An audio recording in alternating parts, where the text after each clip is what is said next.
Нурлатлы Наҗия Аблакулова ялгызы гомер кичерә, сугыш чоры баласы, хәзер аңа 83 яшь, азык телек кирәк булса күршеләре ярдәм итә, кайнар линиягә дә алар шалтыраткан. Безнең ише ялгыш кешегә бу балаларның ярдәме бик яхшы балам. Волонтерлар узак көттерми, хәбәр алу белән Артем Епифанов һәм Игорь Тарасов шунда ук Наҗия әби йортына килеп җиттеләр. Тиз арада егетләр сәүдә үзәгенә барып, әбинең заказын үти. Катык, сөт, ипи, акма ягына көндәлек кирәк яракларда өстәлә.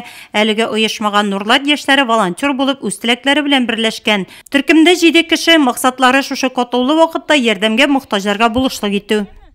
Бик күп китергәннәр. Миңа байтакка җитәр ул балам, ялгыз башыма. Наша задача именно... Безнең бурыч җәмгыятьтә файдалы булу, кешеләргә ярдәм итү. Социаль челтәрләрдә минем аккаунтым бар, анда язарга була. Кемгәдер ярдәм кирәк икән, мәсәлән, йорт тирәсендә булса да, без үзара хәл итәбез һәм булышабыз. Бүгенге көндә район буенча 100дән артык волонтер исәпләнә. Алар ярдәмгә мохтаҗ барлык өлкән яшьтәгеләргә булышлык итәргә әзер.